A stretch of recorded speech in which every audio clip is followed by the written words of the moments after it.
Dans le cadre de leurs activités régaliennes et de leur engagement en faveur de la sécurité et de la solidarité communautaire, les voisins solidaires de Tengandogo ont organisé les 24 et 25 juillet 2026 une série d'activités placées sous le signe de la prévention, du sécurisme et de la solidarité. Au programme de ces 2 journées, une formation en sécurité incendie, conduite avec l'appui de la Brigade nationale des sapeurs-pompiers, une formation au premier secours, en collaboration avec la Croix-Rouge burkinabé, ainsi qu'une opération de don de sang. À travers cette initiative, les voisins solidaires de Tengandogo entendent renforcer les capacités des populations face aux situations d'urgence, promouvoir les gestes qui sauvent et contribuer à leur manière à la mobilisation des ressources essentielles pour la prise en charge des malades. Retour sur 2 jours d'apprentissage de prévention et de solidarité au service de la communauté. Les raisons de cette initiative est que c'est principalement la prévention.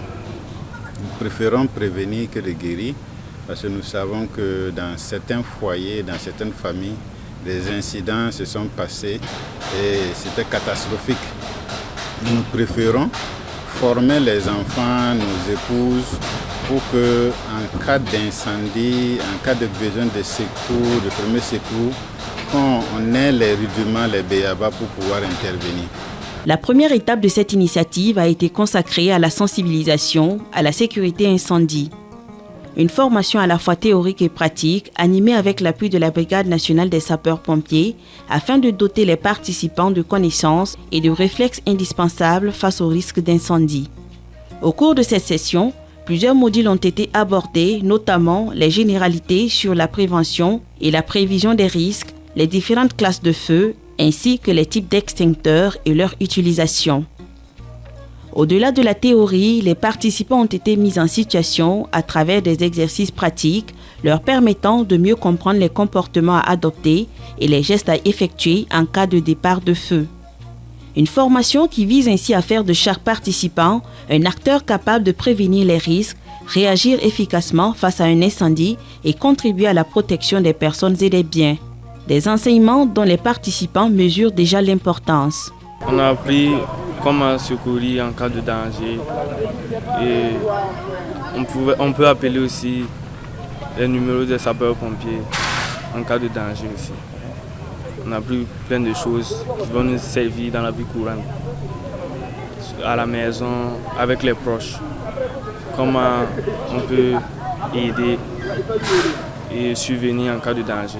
C'est genre une sensibilisation qu'on devait plus faire pour aider vraiment les gens et pour ne pas se blesser, éviter les accidents, surtout.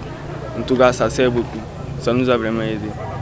J'ai appris que pour éteindre une bouteille de gaz, une grosse bouteille de gaz, il faut mouiller d'abord la serpillière, ensuite l'emballer autour du bras pour éteindre, pour le refermer.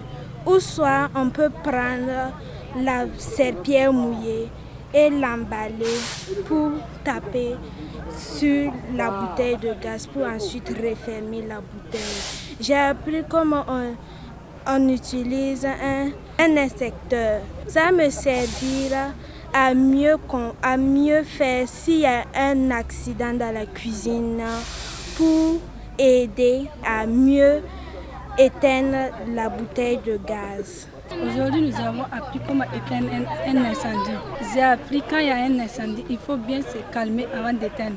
On nous a appris comment, quand tu prépares, comment éteindre un gaz. Tu prends un seau d'eau, tu mets une serpillière et puis tu prolonges là-bas, puis tu mets dans le feu.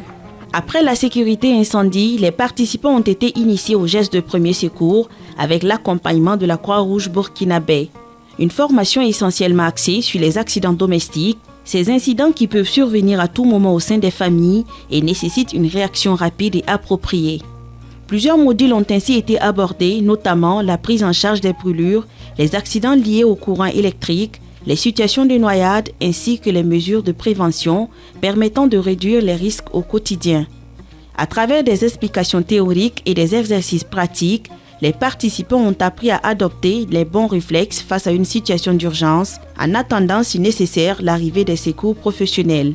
Des connaissances essentielles, particulièrement dans les premières minutes qui suivent un accident, où chaque geste peut contribuer à préserver une vie. Pour cette phase de formation-là, on a misé beaucoup sur les accidents domestiques.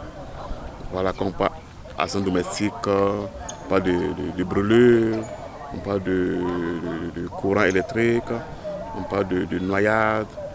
Voilà, donc c'est vraiment ce qui est vraiment dans les accidents domestiques là qu'on va vraiment les enseigner, avoir des connaissances. Si ça arrive, quelles sont les précautions à prendre, les conduites à tenir. Aussi, on mise aussi sur la prévention. Voilà, beaucoup de prévention, les techniques de prévention.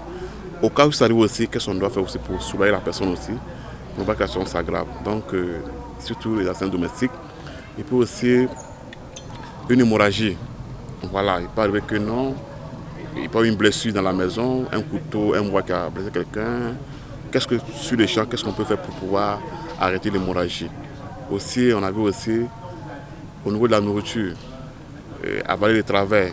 On peut être en train de manger igname, attiqué, la viande, et puis du coup, on a une obstruction des voies respiratoires.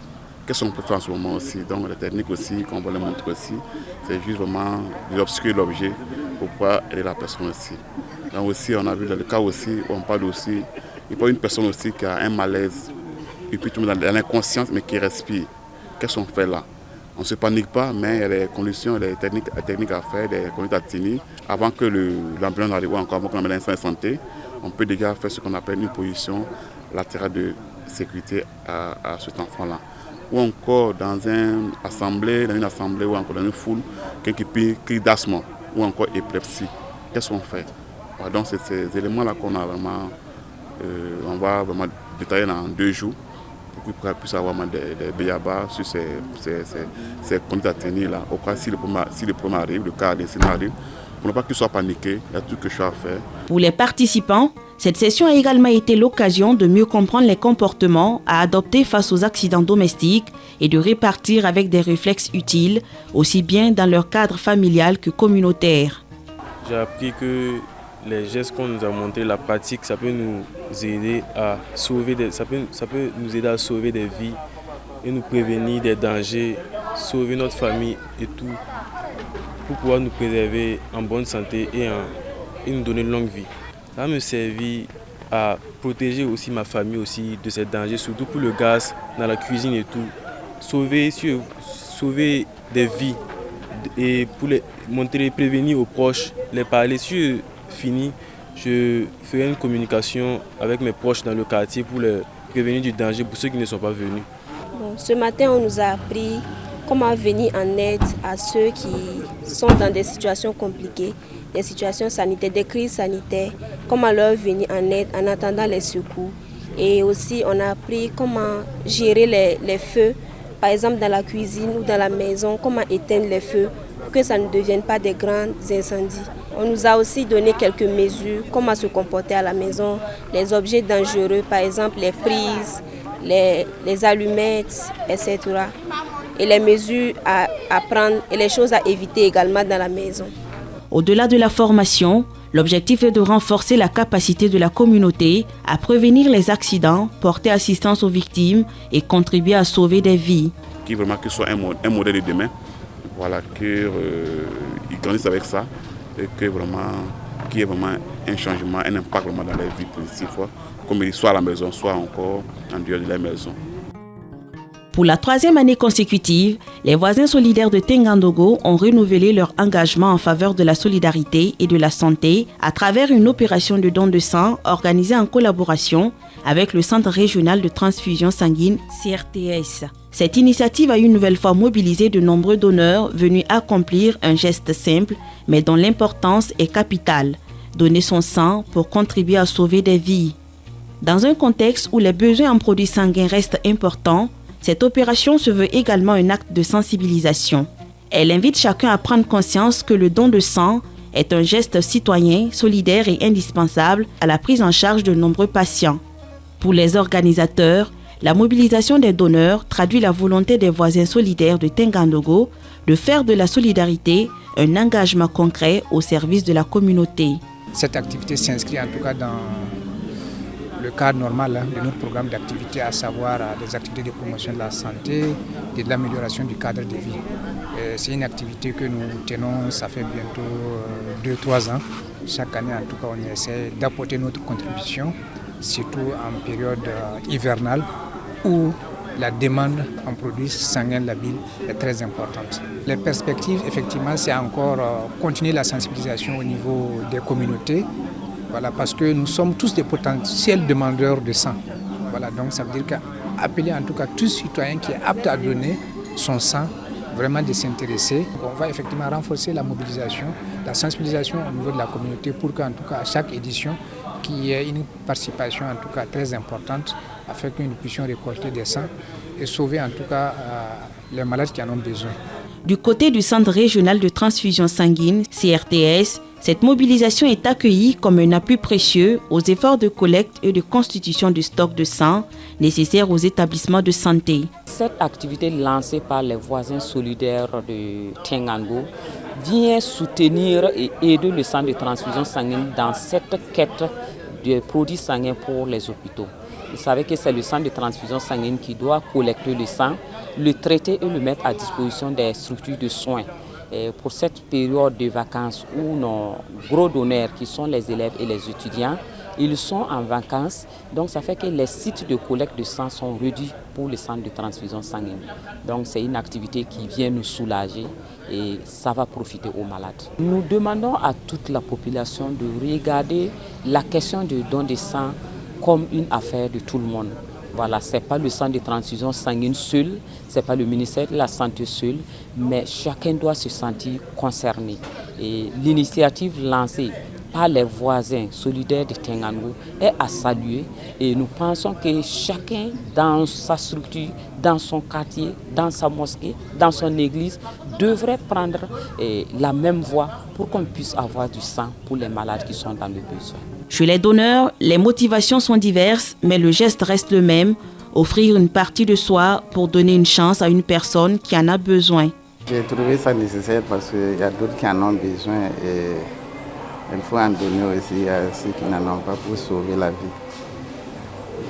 Aujourd'hui, je suis à mon 15e don de sang comme ça. Voici ma carte que je tiens.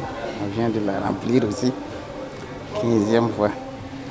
Et j'invite aussi les autres à faire comme moi. Ce qui m'a motivé, dès jours ils ont dit que dans les hôpitaux, il y a manque de sang.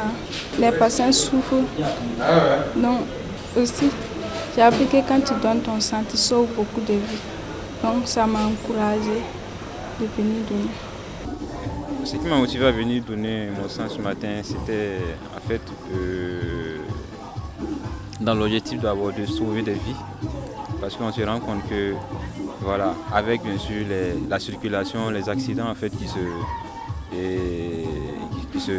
se produisent malheureusement, voilà, d'autres subissent de graves accidents avec de graves blessures et donc souvent il y a d'autres qui perdent beaucoup de sang. Voilà, et bien sûr donc ça ne coûte rien en tout cas de venir et donner son sang. Le don de sang, qu'est-ce que je veux dire? C'est un geste vraiment à saluer parce que ça permet de sauver des vies. Et actuellement, avec aussi la période hivernale comme ça, c'est sûr qu'il y aura beaucoup de demandes. La demande sera forte. Voilà. D'où l'importance de donner régulièrement le sang pour sauver des vies. Voilà. Sauver des vies. Aujourd'hui, on peut être donneur. Demain, on peut être récepteur, si je peux le dire. Voilà. Donc, donner le sang, ça sauve toujours des vies.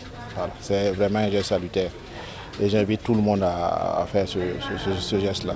Au terme de ces 2 journées d'activité, les voisins solidaires de Tengango auront une nouvelle fois démontré que la solidarité ne se limite pas aux mots, mais se traduit par des actions concrètes au service de la communauté. De la prévention des incendies aux gestes de premier secours, en passant par le don de sang, ces différentes activités ont permis de renforcer les connaissances, de développer les bons réflexes et surtout de sensibiliser davantage les populations aux enjeux de la sécurité et de la santé. Avec l'appui de la Brigade nationale des sapeurs-pompiers, de la Croix-Rouge burkinabé et du Centre régional de transfusion sanguine, les participants ont été outillés pour mieux prévenir les risques, porter assistance aux personnes en situation de détresse et contribuer à sauver des vies. À travers cette dynamique, Les voisins solidaires de Tengandogo réaffirment leur engagement à faire de la prévention, du sécurisme et de la solidarité des leviers essentiels pour une communauté plus responsable, plus résiliente et davantage tournée vers l'entraide. 2 journées d'action qui s'achèvent certes, mais les enseignements et l'esprit de solidarité sont appelés à se poursuivre au quotidien.